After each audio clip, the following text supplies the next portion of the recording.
Все-таки мы собрались в неформальной обстановке, и хотелось бы провести разговор в стиле отцы и дети.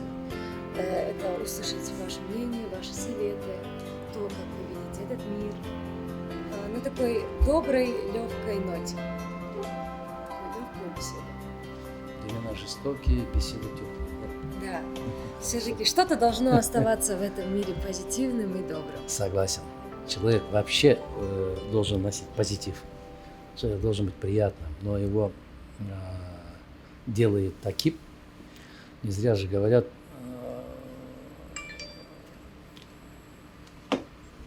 эпоха или время рождает человека. Героев тоже рождает время. Поэтому быть позитивным, быть веселым в наше время достаточно тяжело. Но надо стараться. Надо стараться.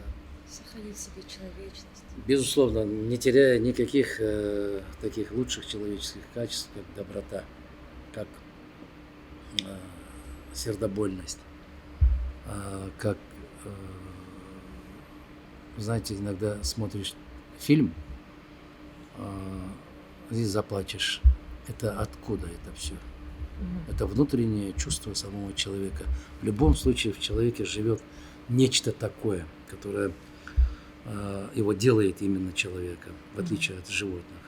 Но, к сожалению, вот это вот нечто животное, составляющее, в последнее время превосходит человеческое составляющее качество. От чего это зависит, тоже большая проблема. От воспитания, от образования, от общества, от семьи, от окружающих. Это все комплексно.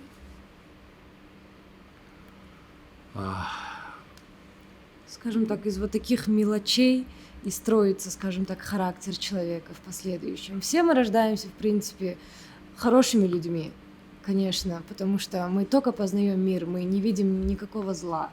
Но, к сожалению, время вынуждает нас это все познать, и действительно приходится уже становиться черствыми, но никогда нельзя забывать о человечности, чтобы вот она не умирала. Вот говорят же, мы живем в такое время, да, в такую эпоху. Вот вы сейчас сказали, это человек рождает эпоху или эпоха рождает человека все-таки? Эпоха рождает человека. Эпоха. А потом среди этих людей, среди этой массы кто-то появляется, и он начинает менять все, что его окружает. В истории есть такое понятие, как роль личности в истории. Многие переделывают историю. То есть не переделывают, а делают историю. Вот, допустим, в истории Аттила. Он практически заново перестроил мироустройство. До Аттилы господствовали именно римский уклад жизни, да, Римская империя. Он нанес сильнейший урон. После Аттилы Рим уже стал другой. Эпоха Чингисхана. Если вот брать ближайшую историю, это мироустройство после Второй мировой войны, который начал Адольф Гитлер. Так что и полный, значит, европейский уклад жизни, европейский, если хотите, гражданский кодекс, написанный еще Наполеоном, он перестроил, обновил европейский континент. Поэтому роль личности в истории никто не отвергает. Огромную роль имеет в любом случае личность, но в зависимости от своей эпохи. Посмотрите на художников, на писателей. Почему выдающиеся, величайшие писатели, поэты и художники появляются в самое тяжелейшее время в истории человечества? Самое тяжелейшее. Потому что сытость и достаточность, она не всегда порождает гениев. Она и не вдохновляет, потому что сидишь такой... И не вдохновляет, и, знаете, человек теряет интерес ко всему. Поэтому надо вести полуголодный образ жизни. полуголодный образ жизни. Человек должен стремиться всегда к совершенству. Но к совершенству нет предела. Но надо совершенствоваться. Как насчет вас? Вот что вдохновляет именно вас? Желание изменить Кыргызстан. Желание изменить общество. Желание, чтобы именно наши граждане, народ нашего Кыргызстана жили достойно, не хуже, чем другие. Чтобы они вели себя достойно, чтобы они гордились, чтобы у них в походках, да, в одежде, в разговорах, в манерах, в их глазах я видел уверенность. Я видел, чтобы они чувствовали себя счастливыми, чувствовали себя самодостаточными. Но, к сожалению, у нас, как вы говорите, с утра, каким должен быть человек? С утра вроде бы нормально. Но как только выходишь из дома, везде такие Негатив угрюмые, сыпется, еще что-то, да, везде такие Эти серые лица, абсолютно, темные вещи, абсолютно. особенно сейчас На холода. тебя смотрят, изучающие. Была делегация у нас в Кыргызстане зарубежная, и мне один умный человек, наблюдательный человек, говорил, что вы не имеете права на счастье. Мне это сильно ударило, я говорю, с чего вы взяли? Как вы говорите, он сказал, вы очень серо одеваетесь. У вас нету яркого там такого, да? И молодежь, и средних лет жизни, люди, все, у вас только все черное. Ботинки черные, штаны черные, куртки черные, все черное, черное, черное. И потом я с удивлением смотрел английская премьер-лигу, я футбол люблю смотреть. 70, 80-летние старики, старушки сидят, да, в стадионах. Внуки, внучки. Смотришь, там разноцветие. Еще и позитивные сидят, Да, вот такие. у них глаза прям, другие. Да, горят прям. Вот, они болеют. Особенно вот эти 5-6-летние, там, как они переживают, иногда плачут, да. Это другой мир. Абсолютно другое общество. А вот жизнь. наш футбол, когда смотришь, да, Скукота, такое- честно, скукота. такое ощущение, все сидят вот так вот, сидят, как будто там вороны. Все черное. Ну, Ничего я светлого. думаю, да, из-за того, что поддержки от народа в принципе нет. У нас народ, он сам что ли какой-то, он не умеет проявлять эмоции. Мы все такие вот, что Проявляет, скажут проявляет, люди, да. Смотря в каком направлении. Больше проявляет. плохие. В принципе, я и хотела вернуться потом к этой теме, потому что Атхамбайке нам же все-таки сказал то, что хочет, допустим, что вдохновляет, это хочется поднять Кыргызстан. И вот я бы вернулась к этой теме и сказала бы, вот, да, я согласна, вот все, что вы сказали, это действительно так, у нас сам народ такой, но вот что вы могли бы предложить для того, чтобы изменить мировоззрение наших людей? Образование. В чем стоит проблема? Образование. Вот это образование у нас, кстати, да, действительно не на самом высоком уровне. И не только, да, это считается образование вот именно школы, университеты, это внутреннее, это в семье, допустим. Но образование именно в школе тоже играет немаловажную роль. И очень хотелось бы, чтобы у нас было такое же высокое образование, как и за рубежом. Вот как можно решить эту проблему? Как вы считаете? Вот, допустим, вы хотите изменить Кыргызстан, да? Мы, допустим, вот доверили бы в ваши руки. С чего бы вы начали? С образования, да? Это проблема нашей страны. И вот как бы вы хотели это исправить?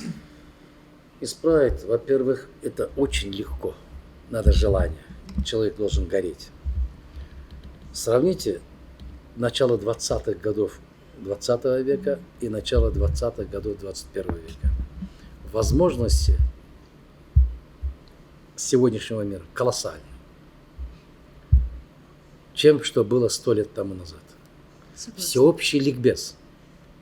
Государство брало на себя обязательство, что за короткое время все граждане должны быть образованными. Они добились этого. Первая пятилетка, вторая пятилетка, они добились этого. Если сегодня у правителей будет желание, что кыргызское общество должно быть образованное, высококультурное общество, вот это и есть основа любого государства. люмпенизация, маргинализация – это страшное явление. Это разрушающее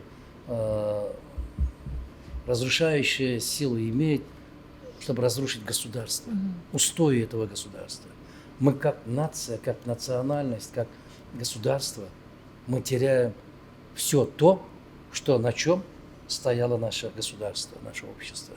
Это традиции. Сегодня молодежь традиции не читает. Они не читают. Они не знают, что было вчера. Они не понимают. В устах только одно. Вы. Виноваты вы. Вы привели к этому. Вот исключительное только осуждение. И наплевательское отношение к своему прошлому. Все, что было раньше, это очень плохо. Вот так любой народ, любое государство теряет свою основу. Этого хотели добиться наши друзья в кавычках, которые делают вид, что они переживают за нас. Они болеют за нас. Они говорят, вы должны построить демократическое общество. Вы должны построить такое общество с европейскими ценностями. Ничего подобного. У нас есть свои ценности. У русского человека есть исключительно свои ценности. Человеческие ценности. Как Михаил Задорнов говорил, если приезжаешь в Америку, говорит, или там европейское любое государство, заходишь в какую-нибудь комнату, говорит, nobody. А русский человек заходит, говорит, не души. Русский человек ищет душу, а там ищет тело. Между ними колоссальная разница. Огромная. Вот то, что Азыр сен берген сұрауға да, ботинка киіп алсам мен өзгеріп кетемін. Өзгермейсің, сен ошол эле ойдон Сен ойымды түсінген жоқсың, мен Жоқ, мен ботинканы кисем өзгеріп кетемін деген. түсініп азыр айтып берем. Ошол ботинканы кийип алып Бишкекте басып жүрсөң сен, Бишкектин тротуарлары мына стол сыяктуу таптаза теп-тегиз болсо, сен аны менен башка адам болбойсуң деп атам. Сен ошол эле кыргыз бойдон каласың. Бирок баалуулугуң өзгөрөт. Мүмкүн сени карап, сенин кошунаңдагы сага окшоп баскысы келет, сага окшоп жүргүсү келет. Мага бир Казакстандан казак бир жакшы досум бар. Я ушуну көп мисал келтирем. Я ему задал такой вопрос. Ну что, Астана стала столицей десем? Он знаете, что ответил? Адаке, дорогой мой, чтобы Астана стала столицей, походка горожан должна меняться. То есть, что это означает? Человек, который так одевается, у него должны быть соответствующие манеры. Если человек одел на себя смокинг, он должен вести себя как джентльмен. Соответствовать. Соответственно. Идиотизмом заниматься в смокинге – это очень, очень нехорошо смотрится. И то же самое, когда он нацепил значок депутата парламента, он должен соответствовать этому статусу. Чего, к сожалению, у Этому нас статусу. сейчас не хватает. Этому статусу. Человек должен быть высокообразованным, порядочным. Потому что депутаты, как они себя назвали, элита, да? Слово элита, они говорят, мы элита. В этом и заключается. Вот. Трагедия в том, что внешность не соответствует внутреннему содержанию. Или занимаемая высокая должность, это не говорит, что он социально зрелый. Вот вчера буквально на площади кричали, орали, стояли, как, я не знаю, каких веков поведения, да? Но они сегодня уже, извините, правители. Да? Вот они нас учат, они нас наставляют. Но вот это вот несоответствие внутреннее и внешнее, она порождает недоверие. И там, где есть недоверие, есть сомнения, особенно со стороны молодежи, вот это и есть губительное губительный фактор, что абсолютно как бы держит в кандалах наше общество и не дает двигаться. Потому что там, где есть неверие, там никогда прогресса не будет. Говорят, если человек живет с чувствами, то для него жизнь трагедия. Если человек живет с умом, для него жизнь комедия. Сиз үчүн сиз эмемен жашайт экенсиз да, мындай чувстволор мененчи. Бирок бул жерге акылды салсак, акылды сала турган болсок, биз могул резкий скачок бизде канча жыл, эгемендүүлүктү биз 30 жыл мурда алдык, а? Ага чейин болсо СССРдин колунда, СССРдин колуна чейин Россия империясынын колунда болду. Өзүбүз как государство бир гана улуу кыргыз каганатында болгон бизде өзүбүздүн государствобуз. Андан бери боло элек. Андан бери междуусобица, кыргыздар бири-бири менен кырып, тоого чыгып, бизге относительно аз эле убакыт өттү да. Мындай 1-2 кылым десем жаңылышпайм.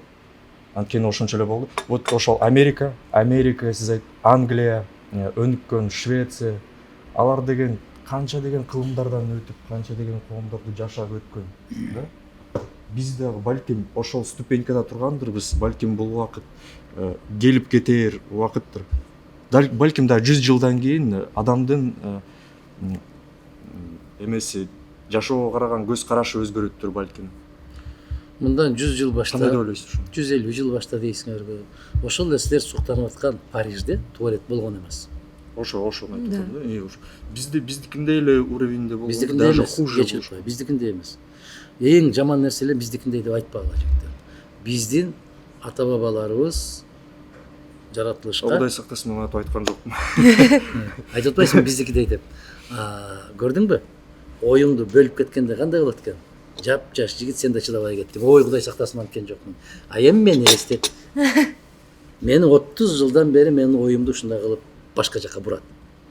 Мынтип айттыңыз го, мындай дедиңиз го сиз деп. Биздин ата бабаларыбыз алардан айырмаланып жаратылышка аябай керемет маани жасашкан, маани берген. Алар жеген тамагын, жанакы жууган ижиштеринен калган жуугунуларын терезелерине ыргытышып койду. Чалпылдатып көчөдө эле ушундай болуп жүргөн. Биздин ата бабаларыбыз жеген тамактан калган сөөктү да көчөгө ыргыткан эмес. Аны дагы жашырып бир жерге көмүп келген. Биз баш жууган же кир жууган сууну дагы адам басчу жерге төккөн эмеспиз. Биз баягындай болуп ажатканага барып алып, ажатканадан калганын көчөгө ыргыткан эмеспиз. Эң туура. Бизде башка бир руханий баалуулук, байлык болгон. Ал кезде адамдын руханий баалуулугу, байлык болуп эсептелген дагы машина, самолет, куруп койгон таам, ал баалуулук болгон эмес. Ошол баалуулуктар алмашып калгандан кийин адамдын кайгысы башталды. Адам адамдыгы менен бийик болбой, адам кийген кийими менен, жашаган үйү менен, тээп жүргөн машинасы менен, акчасы менен киши болуп калды да. Элита болуп калды. Элита болуп калды. Биздин коомдо тескери болгон. Ал сенин баалуулугуң, байлыктарың да көп болсо бир 300-400 жылкың, 60-70 топозуң болгондур. Байке деп бай деп койчу. Бирок адамдын адамдыгы аны менен эсептелчү эмес. Мына ошол көмкөрүлүп калган дүйнө, оодарылып калган дүйнө, тескерилиги ушул жактан пайда болду. Түшүндүрө алдымбы? Түшүнүктүү. Ошондо Европа ылдыйдан өйдөгө мындай баягындай материальный ценностьтардан более духовный ценностьтарга өтүп келаткан мал болсо Европада, бизде болсо наоборот болот. Азамат. Себеп тарых момундай спиральдай болуп өсөт да, коом. Биз өтө бийикке чыкканда бул баягы көчмөндөр маданияты. Көчмөндөр маданиятынан кийин бизге кандай маданият келди? Араб маданияты келди. Араб маданияты менен көчмөндөр маданияты экөө бири-бирине ушунчалык дал келди. Бул мындай кандай десем, толугу менен симбиоз болуп калды. Бир маданият болуп калды. Бири-бири менен жуурулушуп, бири-бирин байытып кетти. Эми бизге батыш маданияты кирип келди. Батыш маданияты бул эки ширилишкен маданиятты талкалап өзүнүн эрежесин таңуулап баштады. Ошол бизге жат болгон батыш маданияты келери менен биздин коомдогу баалуулуктар талкаланып жоголду. Өкүнүчтүү. Ана. Трагедия вот тогда, когда идет столкновение между цивилизацией, да? У нас была кочевая цивилизация, это мощнейшая цивилизация, это богатейшая цивилизация, это очень много что давшее для человечества. А потом у нас пришла арабская цивилизация, исламская цивилизация, но они удивительным образом нашли друг друга, они начали сращиваться, и более того, они начали друг друга обогащать. Друг друга настолько обогащает и бурный рост именно литературы, да, поэзии, именно и науки. Ведь алгебра, химия, медицина – это все, что дало нам арабская цивилизация. Европейской цивилизации абсолютно ничего не имеющей к этим открытиям. Астрономия. Разве не с Рима? Как? Вот, разве Нет, не с Рима? не с Рима, нет, нет. Эти цифры, это все арабское. Арабские Астрономия. цифры. Да. Даже цифры арабские, во-первых. Во-вторых, вот смотрите, в 1054 году, если память не изменяет, Низами Гянджави рассчитал расстояние между Землей и Луной. Как? Между Землей и Солнцем. Вычислениями. Полностью вычислил. Настолько точно вычислил, через 500 лет, кто из европейских ученых вычислил, до сих пор считает, что это он посчитал. За этот момент не помню. Вот видите, молодежь. Галилей считается. Да? Потом говорят, Коперник посчитал там это. И смотрите. И потом у этого Низами Гянджави спрашивают, откуда знаешь это? С Корана. Все. Когда ему было 12 лет, он наизусть знал Коран.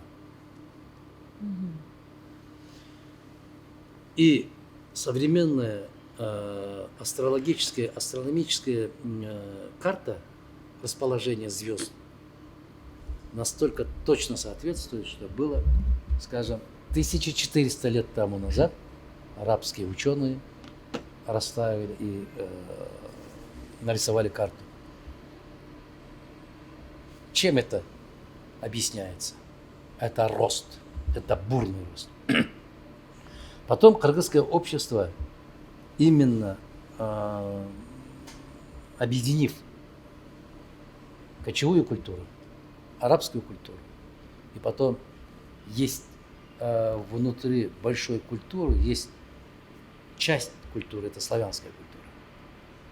Да? Славянский мир. Объединившись, мы взяли все, что лучшее из трех составляющих. И быстро, буквально за 30-40 лет, если вот посмотрите разницу 920 год 20-го столетия и 960 год 20-го столетия, разница буквально 40 лет. За 40 лет это общество стало неузнаваемым. И машиностроение, и наука, и культура, и театры, и киноиндустрия. Именно конец 60-е, 70-е появляется кыргызское чудо, такое понятие, как именно в области кинематографии. И потом, начало 90-х годов, сильный удар наносит европейская культура, европейская цивилизация. Тем самым у нас все полностью разрушено. Известный казахский поэт не зря говорил, Мухтар Шаханов. Как мы радовались, что мы присоединимся к европейской цивилизации, но как быстро поняли, что эта цивилизация оказалась канализацией. Возможно, да, но вот несмотря на это, почему Европа продолжает развиваться, все каком новшества направлении? выходят там, ну, к примеру, вот даже машиностроение взять. Теперь продолжают они, правильно? Вот все марки машин, на которых вот ездят наши же горожане. Это же все Европа. Машиностроение, свое слово еще не сказали именно азиатская культура. Сейчас, если сравнить, да, немецкое машиностроение – это мощнейшее машиностроение. Но японское машиностроение, а в последнее время южнокорейское машиностроение, Да, согласна. я должен прям сказать, что колоссально. в ближайшие 10-20 лет разница между азиатской машиностроительной индустрией и европейской будет колоссальная разница. Ну вот, кстати, вот как пример, да, вот Япония, Корея, такие же маленькие страны, они были в ситуации наиболее худшей, чем Кыргызстан, но тем не менее они, в принципе, за короткие сроки построили такую страну, действительно, у них есть все. Из пепла восстали. Да. Почему вот нельзя это сделать в Кыргызстане? У нас есть все, у нас вся таблица Менделеева есть, у нас есть все, но мы не можем это Всё использовать в нужном русле. Все дело в правителях. Вот к чему я хочу прийти. Все дело в правителях. Я сейчас коротко отвечу. Всевышний говорит: воистину ваши правители от вас самих. Кстати, да. Все. Они как отражение народа. Молодец. Вот, и вот Ответ с этим короткий, я ясный. полностью согласна, абсолютно. Но хотелось бы это изменить. И вот обратно задается тот же вопрос. Как к этому прийти? Как изменить мышление нашего народа? Сымбат, мен айттым сага. Бары илим билимнен. Ошо. Илим билимнен. Эми кандай болуп биз көтөрүлөбүз? Кандай көтөрсө болот? Билимсиз көтөрүлүш мүмкүн эмес. Билим дегенде мындай эле айтып коет да, билим бул биринчи кезекте маданият. Билим бул адамгерчилик. Бул адамдагы болгон мыкты сапат. Илим менен билимге жетишпей туруп, акчаңа канчалык чөнтөгүңдү толтурсаң дагы эч нерсеге жетишпейсиң. Кеп акчада эмес, кеп байлыкта эмес. Ошону түшүнбөй атабыз. Ошон үчүн Артур, мен сени мисал келтиргенде өзүң алба, мен мисал айтып атам да. Крокодилдин терисинен ботинке кийген кишинин баары билимдүү, илимдүү же маданияттуу эмес. Эгер дүйнөнү дүңгүрөтүп коркунучта кармап турган диктатор башкаларды караган болсоң, алар кийингендей болуп эч ким кийинген эмес. Но дүйнөгө ушунчалык жаңылыктарды, ачылыштарды берген араб халифатынын падышасы Умар разияллаху анху падыша болуп жүргөндө чапанында 13 жамагы менен жүргөн. Муну эмне деп айтабыз муну? Аскет деп айтабызбы? Эмне деп айтабыз муну? Жөнөкөйлүк деп айтабызбы? Эмне деп? Андай деген болсоң, муну Уругвайдын президентин карачы. 74-жылкы чыккан машинасы менен жүрөт. Өзүнүн мындай айылдын четинде, шаардын четинде бир кичинекей ранчосу бар экен, чарбасы бар экен, ошол чарбада жашайт. Охранасы жок деле жүрөт? Охрана жок, эч ким жок. Демек, андай десең Махатма Гандини кара. Махатма Ганди дагы ушундай эң чоң өлкөнүн, калкынын саны боюнча эң чоң өлкөнүн жетекчиси болуп дагы. Баягы биздин чий деп коебуз, ошо чийдин үстүндө уктайт, чийдин үстүндө жатат. 3 метрге жетпеген эле матаны оронуп алып эле ошону менен жүрөт. Эмне деген? Адам. Сымбат, биринчи кезекте биз адамды издешибиз керек. Биз кийимди эмес. Биз өлкөнү эмес, биз адамды издешибиз керек. Эгер ошол адамды таба алсак, жараткан айтып атпайбы, чындыгында жетекчиңер өзүңөрдө. Биз коом кандай болсок, бизге ошондой жетекчи келет. Башка болбойт. Анан аларды сөкпөгүлөсүлөр. Муну ал акмак дегендей, мындай деп. Жок. Ошол акмакты көтөргөн биз. Анан биз өзүбүз мыкты болуп калып, алар жаман болуп калабы? Жок. Андай болбойт. Баары бири-бири менен байланышкан. Жаңылышпасам, Писарев что говорил? Истинную свободу дает только знание. Демек, биздики азыркы коомдо, азыркы деги эле жер планетасында билимди жан багыш үчүн колдонушат кеңири да, көбүрөөк менин түшүнүшүм боюнча. Бизнес кылып алды аны. Бизнес кылып алды, оказывается, билимдин үстүнө билим кошуш үчүн колдонуш керек экен да. Ошондо эң чоң трагедия сиз айткандай ушундай окшойт деп ойлоп калдым да. Азамат, эң чоң кайгы бул ар бир нерсени монетизация кылып, акчага айландырып баштаганында. К сожалению. Бул чоң кайгы. Айтат да, билесиңерби, бир керемет философиялык түшүнүк бар. Аны айтсам түшүнөсүңөрбү жокпу билбейм. Илим менен билим ар бир кишиге өзүнүн эмгегине жараша берилчү нерсе дейт. Сен кызыгасыңбы, аласың. Каалаганыңча аласың.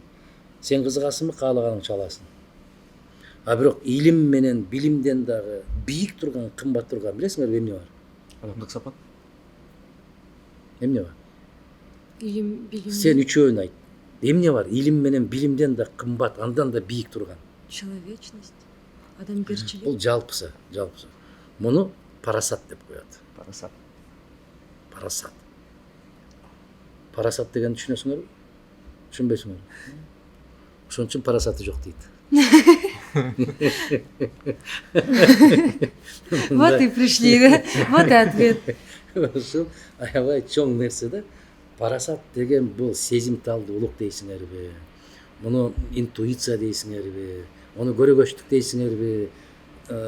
Кандай десеңер ошондой дегиле, бул мындай бир бүт баарын ичине камтып алган нерсе да. Бул парасатты жараткан берет экен да. Жараткан парасат бербесе, ал кишиде парасат пайда болбойт. Кыргызда бир жакшы сөз бар го.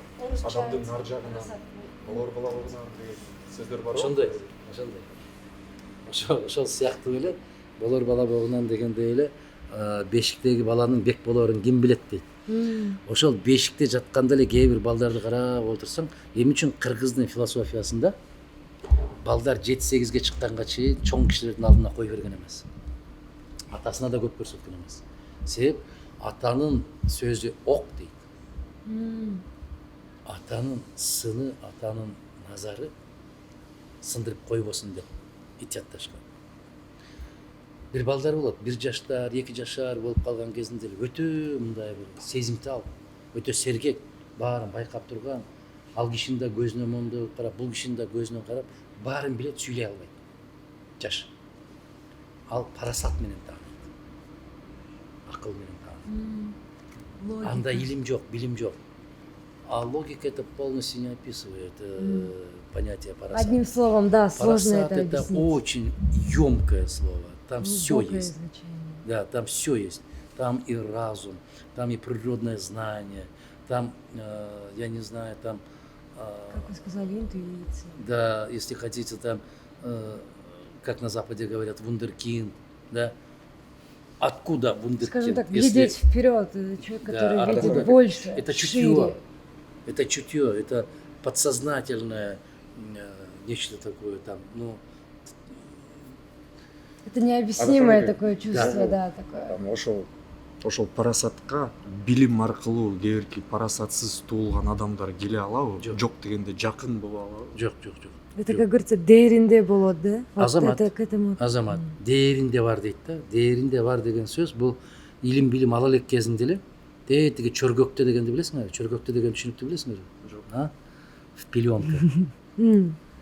Когда человек еще лежит, только родился, он находится в пеленках, у него уже заложено нечто такое. Это природа, это дар Божий. Вот. Этими отличается. Так что муну китеп менен ала албайсың, муну илим билим менен ала албайсың, аны менен кругозорду аласың. Аны менен кругозорду. Кандай кылып мисал келтирсем? Бир падыша болот да.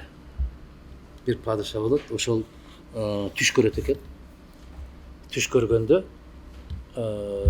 түшүндө бүт тиши түшүп калат. Мен да ошондой түш көргөм. Коркунучтуу түш. Түшүп калат дагы.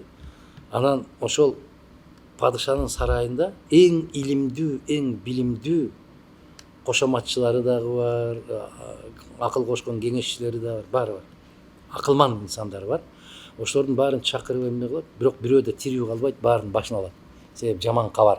Тишиңиз түшүп калса бүт жакындардан айрылат экенсиз дейт да. Ошондой деп жороган. Акылмандын бүт баары, китептерди окуган, сен айтып аткан билимдүүлөр. Анан бүтүндөй шаар кайгыга түшүп, ыйлап турса, бир дербиш келет. Бир 70-80ге чыгып калган дербиш келет, таягын таянып алып, билесиңби, калтасында бир сындырым наны жок. Аябай кедей. Келип мени киргизгилечи десе, жанагы жан сакчылар айтат да. Аксакал, жолуң менен кете берчи дейт. Акылдуулардын акылмандары кирип, тирүү чыккан жок бул жактан дейт. Жок, мени киргизгиле, ушул эптеп отуруп кирет. Кирип жанагы жактан падышанын чапанын кийип чыгат. Эмне деп айтат ал? Падышам, кубаныңыз дейт. Кубаныңыз. Эмнеге кубанат? Жараткан сизди ушунчалык жакшы көрөт экен, бүт туугандарыңызга караганда сизге көп өмүр бериптир дейт.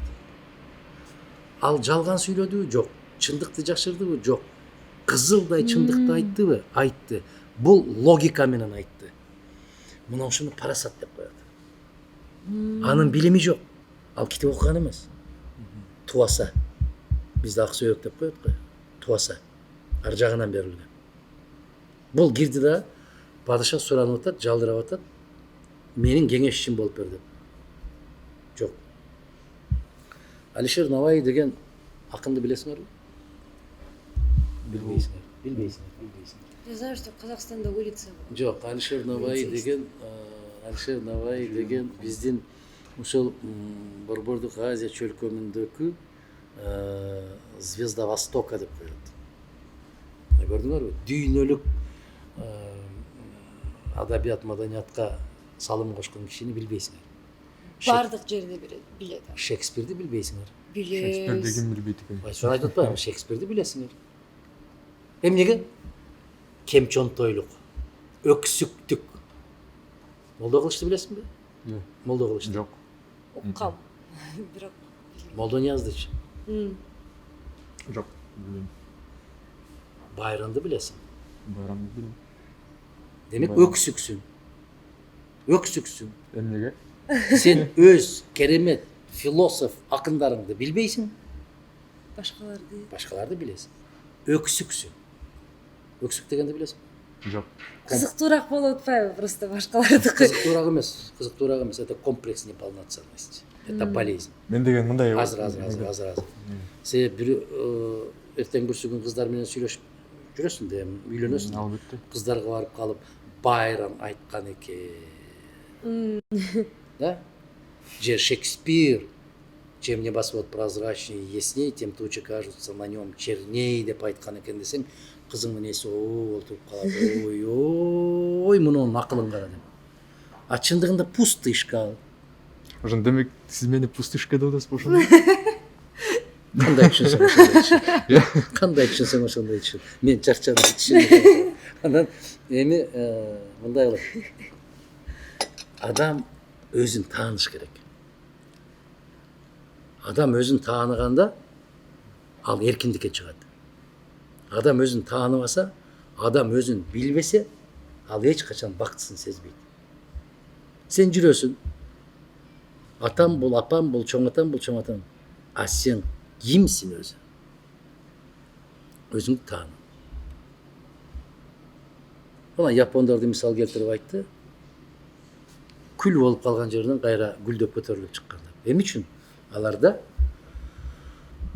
политика изоляционизма деген саясатты жүргүзүштү. Көп жыл, 100 жылга жакын политика изоляционизма жүргүздү. Эмнеге? Азыркы япондордун эң биринчи урааны эмне? Сен ким болсоң ошол бол, япон бол дейт. А биз кыргыздар эмне деп атабыз? Ким болсоң ошол бол, бирок кыргыз болбо. Күнүчтүү. А баракелде. Согласна. А бул мына өксүктүктөн келип чыгат. Өзүн өзү тааныбагандыктан келип чыгат. Өзүн өзү билбегендиктен келип чыгат. Өзүңдү тааны. Ким экениңди бил. Кайдан келгениңди бил. Бизде Жантошевду билесиңерби? Я, ким ал? Нет, уккамсыз. Жолбар. Кайгыңар ушул. Токто. Кайгыңар ушул. Жигиттер, кыздар, кайгыңар ушул. Жантошевтің Қаныбек деген романы бар. Қаныбек деген романын оқысаңар, қырғыз тілінің қаншалық керемет екенін, қаншалық бай екенін, қаншалық сұлу екенін ошол романнан билесиңер. Бул бир. Экинчиден, Қандай дейсіз? Кубаныч. Қаныбек. Қаныбек. Анан ошол жерде жанагы жолойго жолукканда ок тийген, жаракат алган адамдарды кандай кылып даарыласа болот, ага кандай чөп керек? Мына силерге медицина. Мына силерге керек болсо фармацевтика. Кайдан билет кыргыз? Тоо таштын арасында жүргөн абышка барып, эч ким мындай билбеген чөптөрдүн баарын терип, ошолорду жанчып, ошолордун суусу менен турбай калган адамдарды Мне тургузуп тоже жатат. всегда интересно было. Мына ошол Как к этому өзүңдү пришло? таанып бил. Сенин ата бабаларың, сенин жет атаң керемет болгон. Сенин жет атаң эки сүйлөгөн эмес. Сенин атаңдын касиети болгон. Сенин атаң керек болсо өзгөлөрдү көзгө илбей, жараткан менен гана өзү менен өзү болуп жашаган. Азыр силер мунунун кулусуңар. Мунунун кулу. Момдал барап отурасыңар дагы бир суроо болгон болсо ушунан издеп, ушунан таап. Атаңды 7 күн карбай көрбөй, эч кыжалат болбой жүрө бересиң атаңды. А мунуну 7 мүнөт таппай калсаң, башың айланып, тегеренип, кулап түшкөндөй болуп атасың. Бүгүн ата-энеңерге караганда, бир тууганыңарга караганда силер телефонду жакшы көрөсүңөр. Ата-энең кайда кетсе ошондо кетсин, бирок телефон жанында болсо болду. Бул кулчулук. Бул аң сезимдин кулчулугу. Анан кантип өлкө болобуз, биз кантип булут эл болобуз. Түшүндүңөрбү? Бирок телефонуңуз крутой экен. Менин апам, например, телефон дегенди кызыкпайт, фонарик менен эле жүрөт. Биз ушундай телефон. Бул жериңизге кошула албайм да, Адыханке, сиз ушул телефонду ата энеңден көбүрөөк жакшы көрөсүң дегениңизге эч кандай кошула албайм. Анткени кантип телефон кошулсаң, мен сени менен талашпайт элем азыр. Мен сенин кошулбаганыңды билем. А бирок жүрөгүңдө менин айткан сөзүм чындык экенин мен өзүм билем. Чындык эмес. Чындык. Аны азыр четке кага бересиң, эртең балалуу болгондо билесиң. Балалуу болгондо билесиң. Мен телефондон мисалы карап туруп, балам чалып койчу, балам мен сени сагынып атам дейм да. Мен деле Балдарыма. апа кандайсыз? Бирок качан барсаң ушуну карап отурган болот да. Менин бетимди карап 10 мүнөт отурбайт. А бирок муну сааттап карап отурат да. Анан кимди жакшы көрөт? Телефонду жакшы көрөт. Ну вот с Сен вашим... дагы ошондой. Жоқ, сіз бір нәрсені алмаштырып атасыз. Вы, в принципе, мыслите правильно, да. Ваше мировоззрение стоит абсолютно правильно. Неужели? Неужели? Но вот даже Вот вы молодец. говорите, да, вот ваши дети же тоже, по идее, зависят от телефонов, рабы, скажем так, Я же не вас имею в электроники. виду, я ваше поколение имею в виду. Да, но в любом случае, вот ваши дети, они также сидят же в телефонах, в любом Да, случае, это да. так же. Вот вы не хотите это исправить? У вас есть какие-то варианты исправления этой ситуации? Говорят же, критикуешь, предлагай деген сөз бар го. А, Сиз айтып келе жатасыз, мындай жаштар мындай, тигилер мындай. Биз ошого чечим кабыл эметсеңиз, Мен айтсаңыз. башында жооп бербедим. Ал мектеп, Мектеп. ал билим. Но как раз вот... А билим менен баягы эмне деп койчу? Тилимдин учунда турат деп койдум. Парасат. Билим менен парасатка келүү бул болбойт дейсиз. Анда эмне кереги бар билим? Билим, сен билесиңби, акылдуу инсан менен даанышмандын ортосундагы айырмасын билесиңби? Взаимодополнение, думаю. Акылман менен даанышмандын ортосундагы айырмачылыкты билесиңби? Билем. Эмне? Бизде мектепте менде эме сен бирөө мыскылдаса сен эки алдың десем мен айтчумун. Хорошо учиться и быть умным это разные вещи. Жок, экөөнүн айырмасы башка. Акылман ар кандай жагдайдан жол таап чыгып кетет.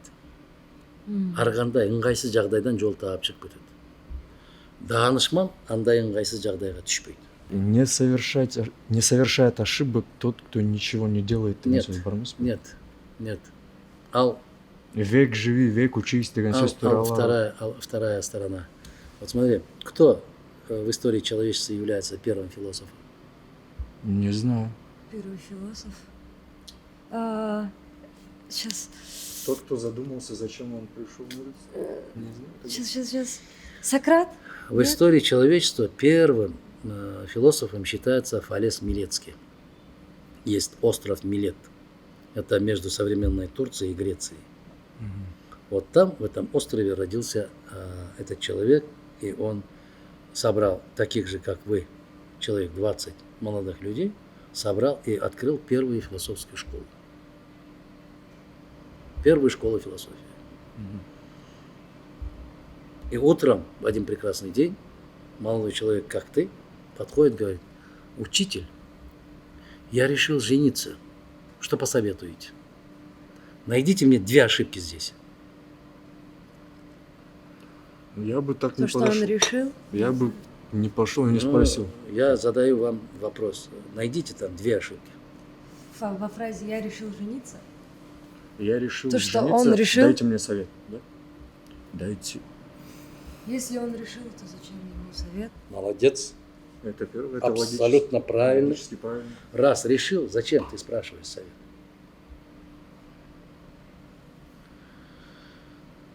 И знаете, что ответил? Раз решил, женись. Все Логично. просто. Второй. Попадется хорошая жена, станешь человеком. Попадется плохая жена, станешь философом. Так что терять нечего, женись. Это как у нас, да? После расставания все идут в рэп. Вот. Поэтому все найдут поэтому, я не согласен. Поэтому ты и есть молодой человек, что ты не согласен. Свои амбиции. Проживешь еще столько лет, сколько сейчас живешь. Мгм. И тогда поймешь, что всеми критикуемый Мадумаров был прав. Даст Бог. Но будет поздно. Надеемся, что нет, конечно. Будет поздно. Потому что только умные учатся на ошибках других. Действительно. Согласна. Прогресс бывает только там, где это общество способно учиться на других ошибках. Там только бывает прогресс. Если сегодня мы с вами знаем таблицу Пифагора, зачем нам открывать другую таблицу? Потому что она по всему миру везде принята. Зачем тебе придумывать новую таблицу? Не придумывать, а открывать. А не откроешь. Почему? Нет другой таблицы, не Вот бывает. то же самое Точно. считали век назад, допустим. Что считали? Вот вы когда-нибудь, 30 лет назад, вы думали, что когда-нибудь в мире вот такие смартфоны появятся? Вот я нет. 30 лет назад меня не было. Извини меня. Я не Ты знаешь, кто такой Жюль Верн? Жюль Верн, Писатель. фантаст. Сколько лет тому назад он писал о подводной лодке? Сколько лет? Вот это прогресс. Ты знаешь, телефоне Белов- кто-то писал? Да. Вот именно Да, вот про да, телефон да, да, интересно. да. Кто? Именно про телефон надо искать тебе столько там книг и найти там именно про телефон, да? Косвенно всегда дают. Недавно,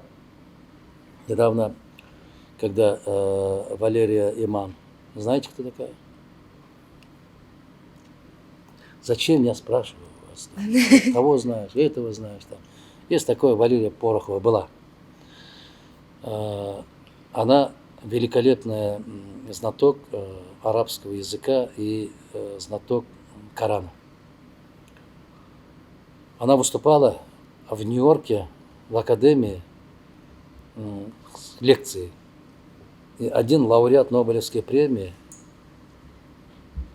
еврей по национальности, встал и говорит: госпожа Валерия, вы правы.